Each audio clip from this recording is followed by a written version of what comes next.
So to avoid to avoid fraud, don't ignore the red flags. Proprietary secret investment strategies, promises of high returns with little or no risk, no third-party custodian to verify holding your money. That's what Bernie Madoff did. He was the custodian. Right? A sure bet, a fail-safe way to make money.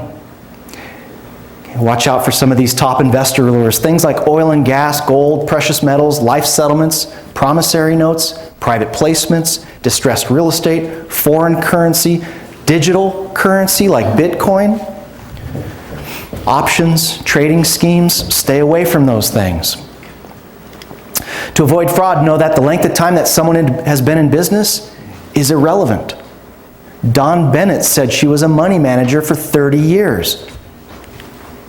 Credentials are irrelevant. They can be faked. References are irrelevant. References can be faked.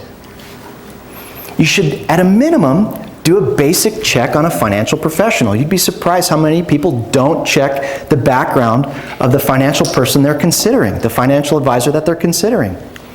Okay? It's very easy to do so. In fact, on our website, we show you how you can do that. Protect your money. Check out brokers and investment advisors. To find out about an investment advisor and whether it is properly registered, read its registration form called Form ADV.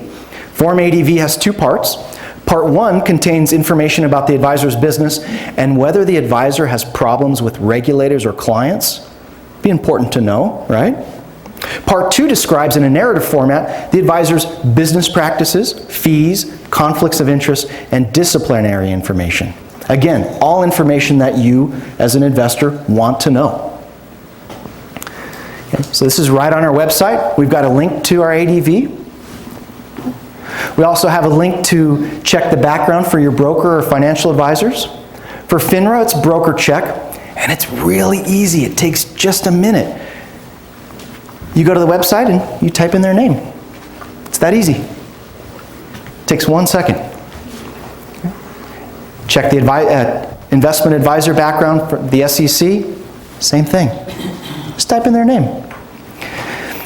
But I often wonder why it is that we'll spend hours and hours reading reviews on Amazon or Yelp for a $30 purchase, but we won't check the background of our financial professionals.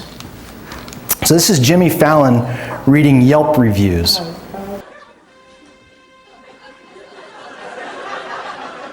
I've never been a fan of this place. And I don't get why people like it or why my friends insist on coming here frequently. The drinks are overpriced, the service is hit or miss, the menu's very basic. I never had a good meal here despite having been here about 7 times.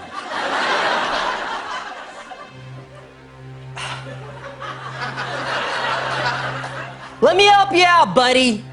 If your friends all like it and people keep suggesting you come here and they all seem to have a good time and they enjoy the food and they somehow find a way to afford the sky-high prices and brave the onslaught of hit-or-miss service, what are the odds that you have no freaking idea what you're talking about? By the way, have you heard about our loyalty program? That was a good one. It's true though, we'll spend all this time reading 3 and 4 and 5-star reviews on Amazon when it takes just a minute to check out your financial professional's background. Now, sociopaths though are only part of the problem. The other problem is this adherence to authority figures, and I'll show you what I mean.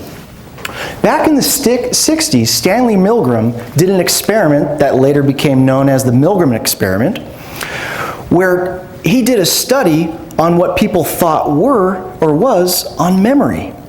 But it was actually a study in adherence to authority. So the experimenter orders the teacher, the subject of the experiment, to give what they believe are painful electric shocks to the learner, who is actually an actor and accomplice. The subject believes that for each wrong answer, the learner was receiving actual electric shocks were being given, though in reality, there were no such punishments. Being separated from the subject, they set up a videotape recorder integrated with the electric shock generator, which played pre-recorded sounds for each shock level. This is how they did it. In 1961, social psychologist Stanley Milgram devised a test to see if ordinary law-abiding people would give a stranger a lethal electric shock in the name of science.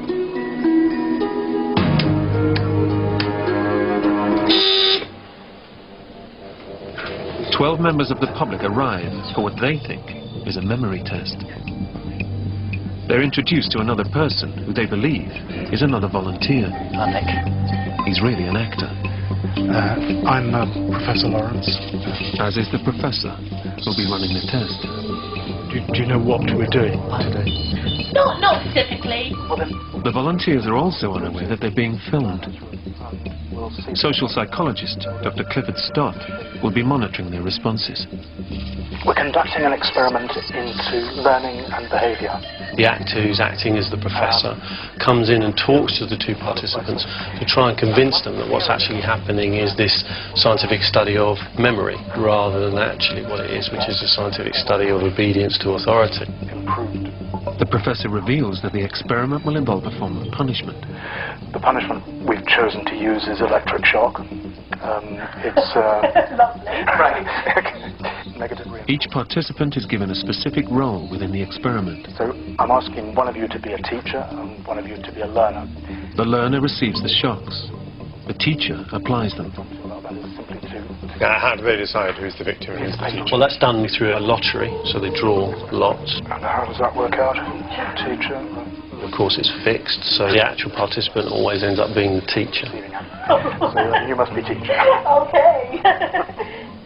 The subject observes the learner being strapped to the electric shock device. Teacher, as he's called, gets to see all this. He gets to see that the man is restrained, can't move in the chair. And I think this is where the procedure starts to get really interesting, because it's now that the teacher begins to realise the potential consequences of what's going on. The teacher is then taken next door and shown the generator, which ranges from 15 volts all the way up to a lethal 450 volts. The domestic electricity supply in the UK is, of course, 240 volts. Your job is to I mean, what happens with a 220 volt shock? Right? Yeah, we know. Our teachers are given the list of questions and told to increase the voltage each time the learner gets a question wrong. They are then given an example of a low voltage shock. And try and estimate in volts the amount of shock you feel you're getting. Okay. Oh, shit. Do you know how much that was? Enough. 75. It was actually 45. Just Oh my God. Teacher, begin. In the original Milgram experiment, psychologists were asked to predict how many people would continue to the point that they were administering the highest shock on the board. Their prediction was 1/10 of 1%. They were wrong. The majority of people will administer lethal electric shocks just because a guy in a white coat is telling them to. 450 volts. 450 volts. 450 volts. 450. It's 450 volts. No, answer incorrect. 450 volts. That is incorrect. I have to give you 450 volts. 450 volts. 450 volts. 9 out of the 12 participants went all the way to the end. 450 volts. You seem surprised, and I was too when I first watched this. Now, they've recreated this study over the years, often with similar results. It was scary ghosts. That's incorrect. 225 volts. Let me out of here! Let me out of here! Let me out! Number 3. I mean, it's a classic example of what Milgram showed. Somebody who, at face value, poses no threat to anybody, can, in these kinds of circumstances, proceed to the point of inflicting severe levels of pain. Is it A, cup, B, wall, C, aeroplane, or D, lampshade?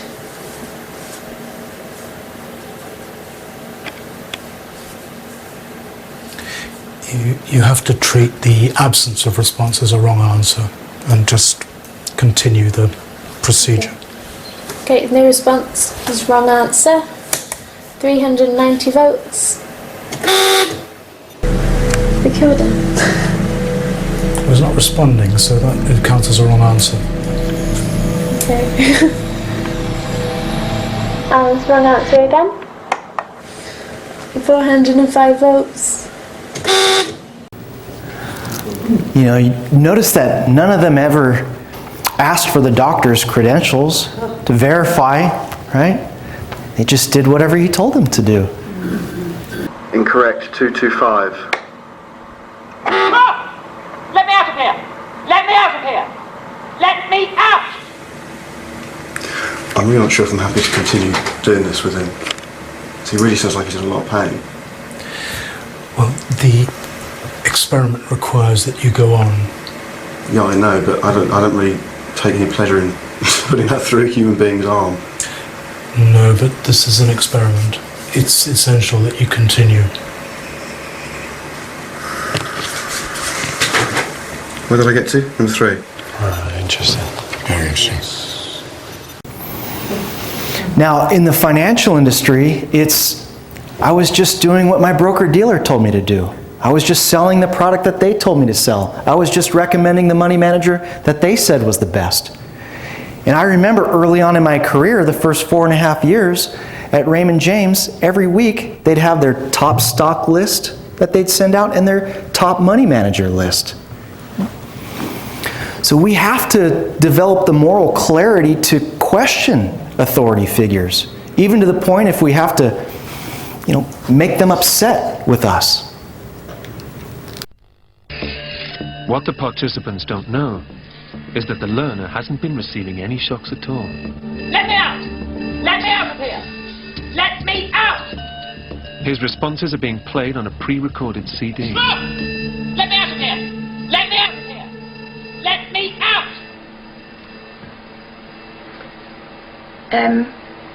When I get to intense shock,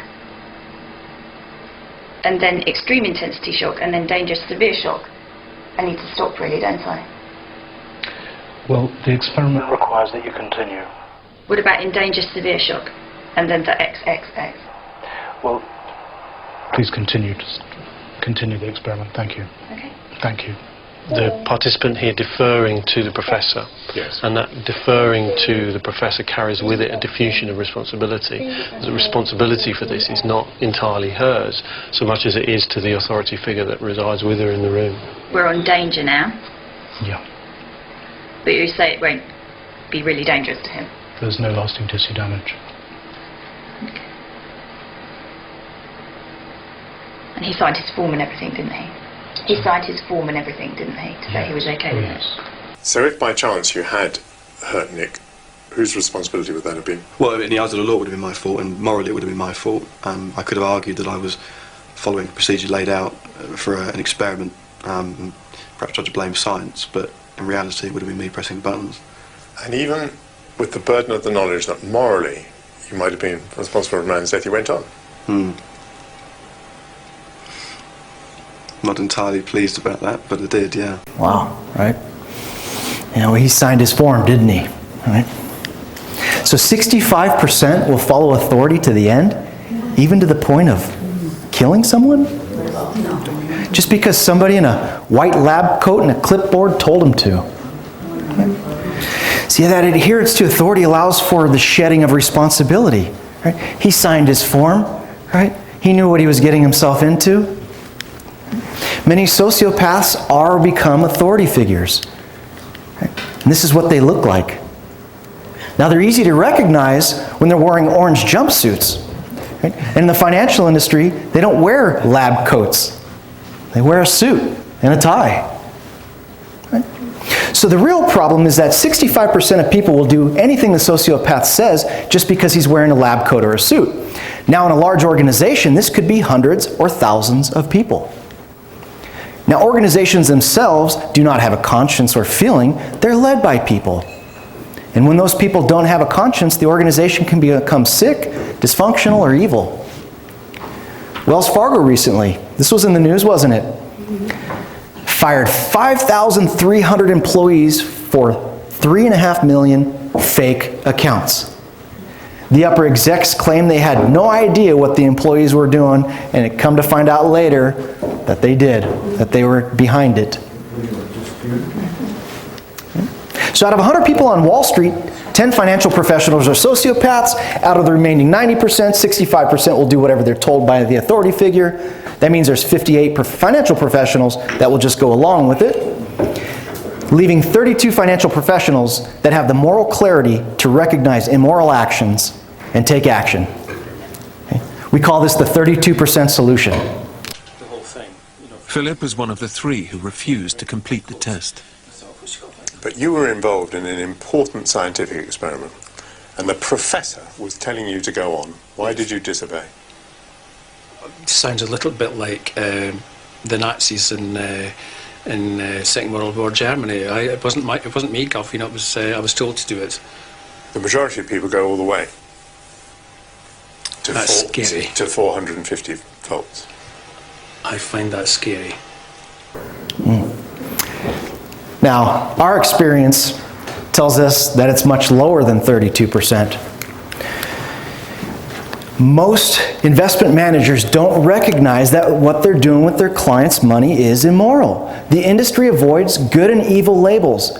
How dare you imply that leverage or hedge funds or private placements or active trading or market timing are bad? How dare you imply that what I'm doing is immoral? There's so much teaching and promotion of speculating and gambling as good forms of investing, financial professionals often don't recognize it as immoral. It's obviously immoral to steal money, but it's also immoral to make people believe you are prudently investing their money when you are not. And of course, there's all kinds of perverse incentives. Right? For only $750,000 of fixed annuity production, you can vacation in Los Cabos. 11% commission. Right? For each annuity sale of $50,000 or more, you get an extra $500. Right? Maybe that's what Wells Fargo was doing, offering perverse incentives to the people working for them, opening fake accounts.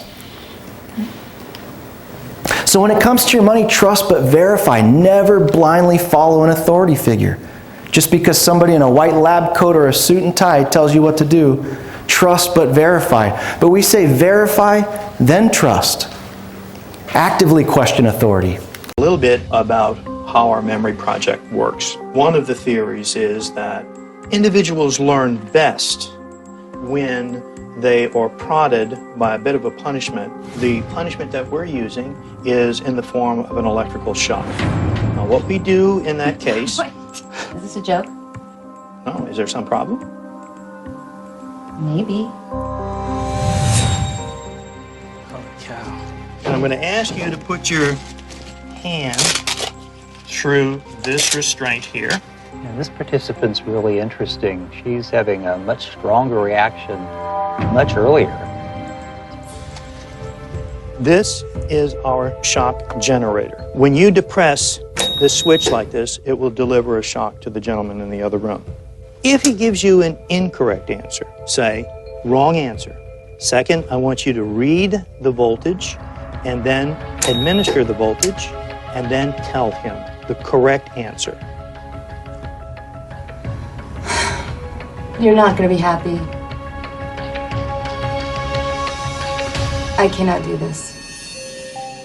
I just cannot reconcile delivering a punishment to another human being that is painful to him. If I went through with this, I would go home and feel very bad about myself. I'm really, really sorry. I cannot participate in this. It was not easy to turn to him and say, I'm not doing this. I felt like somehow I was disappointing him and everybody involved. But I felt like if I pull that lever one time, I will have crossed a line that when I go home tonight, I will not forgive myself. It's too bad Wells Fargo didn't hire her. Yeah. Oh. John and I will not be offended if you read our ADV and check our background. We encourage that. But she said something that I think is really important too, is that, you know, she didn't want to hurt his feelings by not doing what he asked to do, right? So my question to you is, Do you think that you have the moral clarity to take action? Do you think that you're the one that can say, you know what, this isn't right? So many people follow it right through the end. Fail to check the backgrounds of their advisor, fail to know their risk measurements, fail to understand how their portfolios are invested, fail to use third-party custodians, and they become victims of fraud.